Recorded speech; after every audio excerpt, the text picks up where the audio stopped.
नमस्कार दोस्तों, जय माता दी। आज मैं आपको चैत्र मास की पूर्णिमा की व्रत कथा सुनाने जा रही हूँ।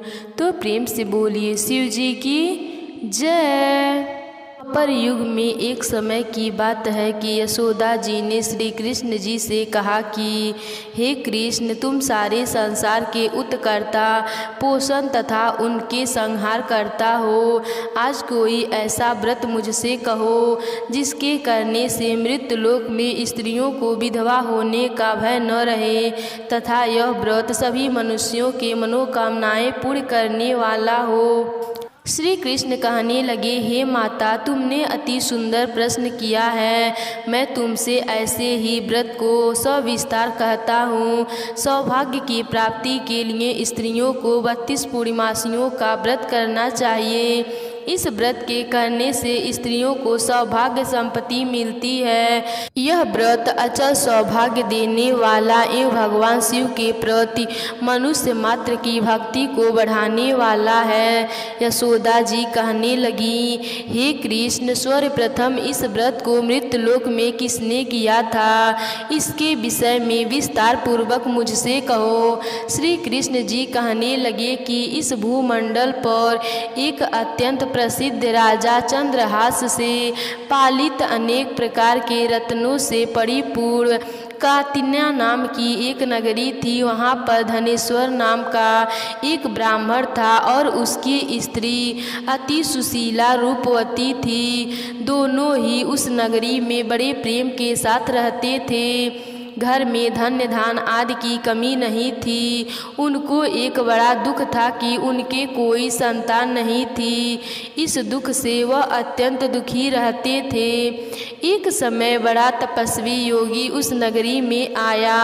वह योगी उस ब्राह्मण के घर को छोड़कर अन्य सब घरों से भिक्षा लाकर भोजन किया करता था। रूपवती से वह भिक्षा नहीं लिया करता था।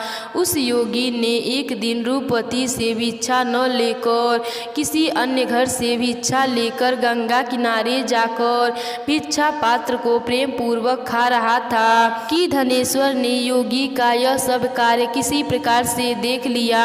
अपनी भिक्षा के अनादर से दुखी होकर धनेश्वर योगी से बोला, महात्म, आप सब घरों से भिक्षा लेते हैं परंतु मेरे घर की भिक्षा कभी नहीं लेते हैं, इसका कारण क्या है? योगी ने कहा कि निसंतान के घर की भीख पतितों के अन्न के तुल्य होती है और जो पतितों का अन्न खाता है वह भी पतित हो जाता है। चूँकि तुम निसंतान हो अतः पतित हो जाने के भय से मैं तुम्हारे घर की भिक्षा नहीं लेता हूँ। धनेश्वर यह बात सुनकर अपने मन में बहुत दुखी हुआ और हाथ जोड़कर योगी के पैरों पर गिर पड़ा तथा अर्थभाव से कहने लगा, हे महाराज, यदि ऐसा है तो आप मुझको पुत्र प्राप्ति का उपाय बताइए।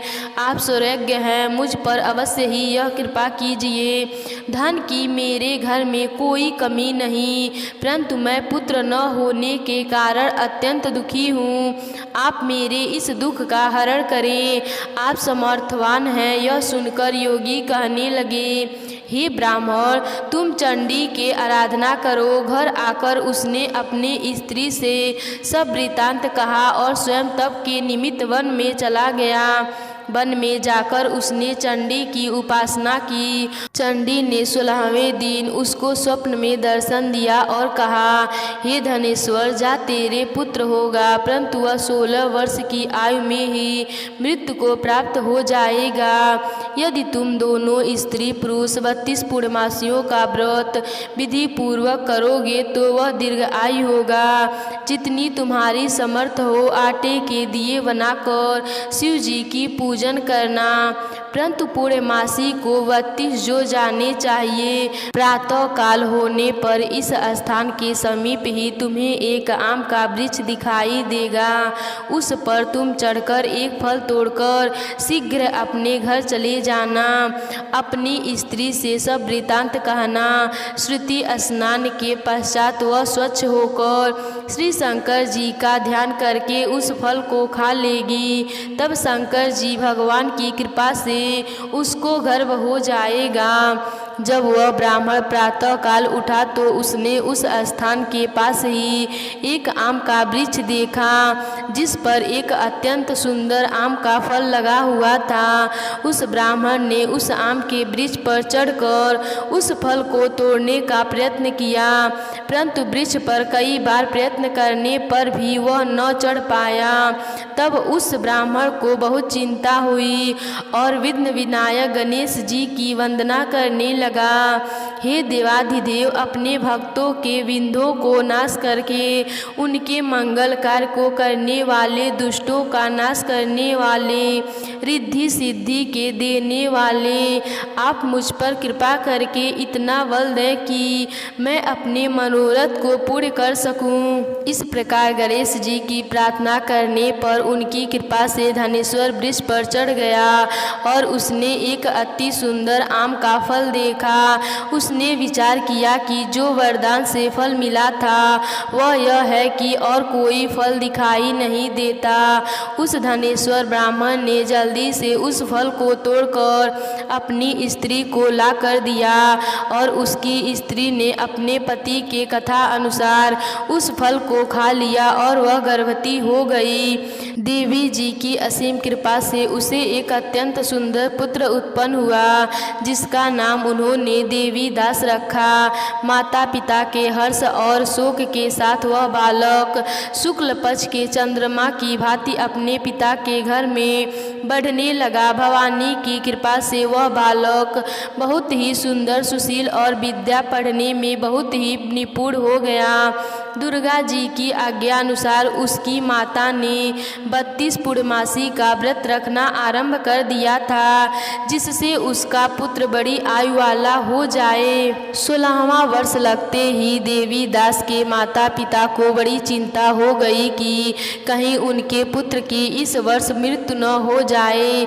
इसीलिए उन्होंने अपने मन में विचार किया कि यदि यह दुर्घटना उनके सामने हो गई तो वे कैसे सहन कर सकेंगे। अस्तु उन्होंने देवी दास के मामा को बुलाया और कहा कि हमारी इच्छा है कि देवी दास 1 वर्ष तक काशी में जाकर विद्यान करें और उसको अकेले भी नहीं छोड़ना चाहिए, इसीलिए साथ में तुम चले जाओ और 1 वर्ष के पश्चात इसको वापस लौटा लाना। सब प्रबंध करके उसके माता पिता ने काशी जाने के लिए देवी दास को एक घोड़े पर बैठा कर उसके मामा को उसके साथ कर दिया, किंतु यह बात उसके मामा यानी कि और किसी को भी पता नहीं था। धनेश्वर ने अपने पुत्र की मंगल कामना तथा दीर्घ आयु के लिए भगवती दुर्गा की आराधना और पूर्णमासियों का व्रत करना आरंभ कर दिया। इस प्रकार बराबर 32 पूर्णमासियों का व्रत पूरा किया। कुछ समय पश्चात एक दिन वह दोनों मामा और भांजे मार्ग में रात्रि बिताने के लिए किसी मार्ग में ठहरे हुए थे। उस दिन उस गांव में एक ब्राह्मण की अत्यंत सुंदरी, सुशीला, विदुषी और गुणवती कन्या का विवाह होने वाला था। जिस धर्मशाला के अंदर वर और उसकी बारात ठहरी हुई थी, उसी धर्मशाला में देवी दास और उनके मामा भी ठहरे हुए थे। संयोगवश कन्या को तेल आदि चढ़ाकर मंडक आदि का कृतक किया गया तो लग्न के समय वर को धनुवार्थ हो गया। अस्तु वर के पिता ने अपने कुटुंबियों से परामर्श करके निश्चिंत किया कि यह देवी दास मेरे पुत्र जैसा ही सुंदर है, मैं इसके साथ ही लगन करा दूंगा और बाद में विवाह के अन्य कार्य मेरे लड़के के साथ हो जाएगा।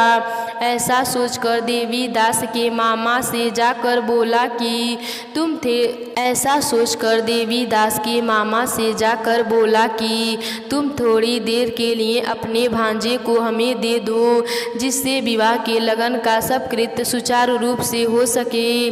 तब उसका मामा कहने लगा कि जो कुछ भी मधु पर्व आदि कन्यादान के समय वर को मिले वह सब हमें दे दिया जाए तो मेरा भांजा भांजा इस बारात का दूल्हा बन जाएगा।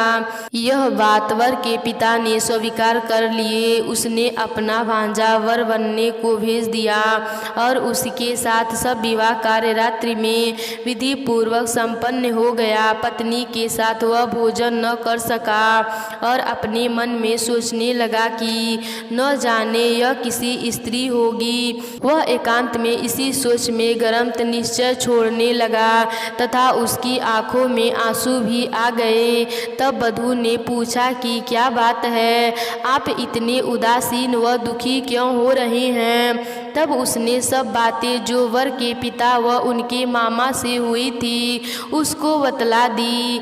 तब कन्या कहने लगी कि यह ब्रह्म विवाह के विपरीत हो कैसे सकता है। देव ब्राह्मण और अग्नि के सामने मैंने आपको ही अपना पति बनाया है, इसीलिए आप ही मेरे पति हैं। मैं आपकी ही पत्नी रहूंगी, किसी अन्य की कदापि नहीं। तब देवी दास ने कहा, ऐसा मत करिए, क्योंकि मेरी आयु बहुत थोड़ी है। मेरे पश्चात आपकी क्या गति होगी, इन बातों को अच्छी तरह विचार कर लो। परंतु वह दृढ़ विचार वाली थी। बोली कि जो आपकी गति होगी वही मेरी गति होगी।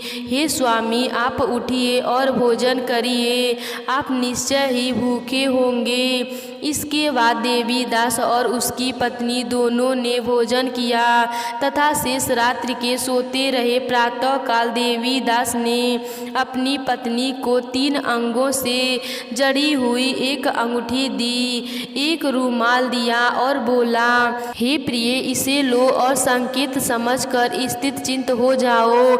मेरा मरण और जीवन जानने के लिए एक पुष्टि वाटिका बना लो, उसमें सुगंधित वाली एक नवमलिका लगा लो, उसको प्रतिदिन जल से सींचा करो और आनंद के साथ खेलो कूदो तथा उत्सव मनाओ। जिस समय और जिस दिन मेरा प्राण तक होगा ये फूल सूख जाएंगे और जब ये फिर हरे भरे हो जाएंगे तो जान लेना कि मैं जीवित हूँ। यह बात निश्चय करके समझ लेना, इसमें कोई संशय नहीं है।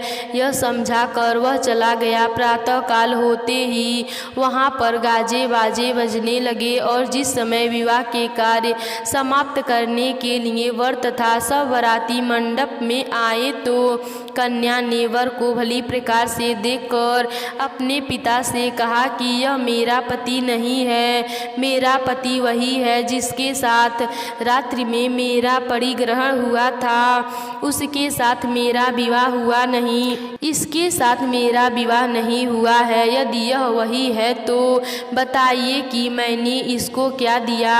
मधु पर्व और कन्यादान के समय जो मैंने भूषण आदि दिए थे उन्हें दिखाए तथा रात में मैंने क्या गुप्त बातें कही थी वह सब सुनाए। पिता के उसके कथानुसार वर को बुलाया। कन्या की यह सब बातें सुनकर वह कहने लगा कि मैं कुछ नहीं जानता। इसके पश्चात लज्जित होकर वह अपना सा मुँह लेकर चला गया और सारी बारात भी अपमानित होकर वहाँ से लौट गई। भगवान श्री कृष्ण बोले, हे माता, इस प्रकार देवी दास काशी विद्यालय के लिए चला गया। जब कुछ समय बीत गया तो काल से प्रेरित होकर एक सर्प रात्रि के समय उसको डसने के लिए वहाँ आ पड़ा। भगवान श्री कृष्ण बोले, हे माता, इस प्रकार देवी दास काशी विद्यान के लिए चला गया। जब कुछ समय बीत गया तो काल से प्रेरित होकर एक सर्प रात्रि के समय उसको डसने के लिए वहाँ पर आया। उस विषधर के प्रभाव से उसके शयन का स्थान चारों ओर से विष की ज्वाला से विषैला हो गया, परंतु व्रतराज के प्रभाव से उसको काटने न पाया, क्योंकि पहले ही उसकी माता ने 32 पूर्णिमा का व्रत कर रखा था। इसके बाद मध्या के समय स्वयं काल वहाँ पर आया और उसके शरीर से उसके प्राणों को निकालने का प्रयत्न करने लगा, जिससे वह मूर्छित होकर पृथ्वी पर गिर पड़ा। भगवान की कृपा से उसी समय पार्वती जी के साथ श्री शंकर जी वहाँ पर आ गए। उसको मूर्छित दशा में देखकर पार्वती जी ने भगवान शंकर से प्रार्थना की, हे महाराज, इस बालक की माता ने पहले 32 पूर्णिमा का व्रत किया था। इसके प्रभाव से हे भगवान आप इसको प्राणदान दे। भवानी के कहने पर भक्त वत्सल भगवान श्री शिव जी ने उसको प्राणदान दे दिया। इस व्रत के प्रभाव से काल को भी पीछे हटाना पड़ा और देवी दास स्वस्थ होकर बैठ गया। उधर उसकी स्त्री उसके काल की प्रतीक्षा किया करती थी। जब उसने देखा कि उस पुष्प वाटिका में पत्र पुष्प कुछ भी नहीं कर रहे हैं तो उसको अत्यंत आश्चर्य हुआ, और जब वह वैसे ही हरी भरी हो गई तो वह जान गई कि वह जीवित हो गए हैं। यह देखकर वह बहुत प्रसन्न हुई और कहने लगी कि पिताजी, मेरे पति जीवित हैं, आप उनको ढूंढिए। जब 16वां वर्ष व्यतीत हो गया तो देवी दास भी अपने मामा के साथ काशी से चल दिया। इधर उसके ससुर उसको ढूंढने के लिए अपने घर से जाने वाले ही थे कि वह दोनों मामा भांजे वहां पर आ गए। उसको आया देखकर उसका ससुर बड़ी प्रसन्नता के साथ अपने घर में ले आया। उस समय नगर के निवासी भी वहां इकट्ठे हो गए और सबने निश्चय किया कि अवश्य ही इसी बालक के साथ इस कन्या का विवाह हुआ था। उस बालक को जब कन्या ने देखा तो पहचान लिया और कहा कि यह तो वही हैं जो संकेत करके गए थे। परंतु उपरांत सभी कहने लगे कि भला हुआ जो यह आ गए, और सब नगरवासियों ने आनंद मनाया। कुछ दिन बाद देवी दास अपने पत्नी और मामा के साथ अपने ससुर के घर से बहुत सा उपहार लेकर अपने घर के लिए प्रस्ताव किया। जब वह अपने गांव के निकट आ गए तो कई लोगों ने उसको देखकर उसके माता पिता को पहले ही जाकर खबर दे दी कि तुम्हारा पुत्र देवीदास अपनी पत्नी और मामा के सहित आ रहा है। ऐसा समाचार सुनकर पहले तो उन्हें विश्वास ही नहीं हुआ, किंतु जब और लोगों ने भी आकर उनकी बात का समर्थन किया तो उसको बड़ा आश्चर्य हुआ। लेकिन थोड़ी देर में देवीदास ने आकर अपने माता पिता के चरणों में अपना सिर रखकर प्रणाम किया और उसकी पत्नी ने अपने सास ससुर के चरणों को स्पर्श किया तो माता पिता ने अपने पुत्र और पुत्रवधू को अपने हृदय से लगा लिया और दोनों की आंखों में प्रेमाश्रु बह गए। अपने पुत्र और पुत्रवधू के आने की खुशी में धनेश्वर ने बड़ा भारी उत्सव किया और ब्राह्मणों को भी बहुत सी दान दक्षिणा देकर प्रसन्न किया। श्री कृष्ण जी कहने लगे कि इस प्रकार धनेश्वर 32 पूर्णमासियों के व्रत के प्रभाव से पुत्रवान हो गया। जो भी स्त्री इस व्रत को करती हैं वह जन्म जन्मांतर तक वैधवा का दुख नहीं भोगती हैं और सदैव सौभाग्यवती रहती हैं। यह मेरा वचन है, इसमें कोई संदेह मनाना नहीं। यह व्रत पुत्र पौत्रों को देने वाला तथा संपूर्ण मनोकामनाओं को पूर्ण करने वाला है। 32 पूर्णमासियों के व्रत करने वाले से व्रती की सब इच्छाएं भगवान शिव जी की कृपा से पूर्ण हो जाती है। तो प्रेम से बोलिए श्री कृष्ण जी की जय, भगवान शिव जी की जय।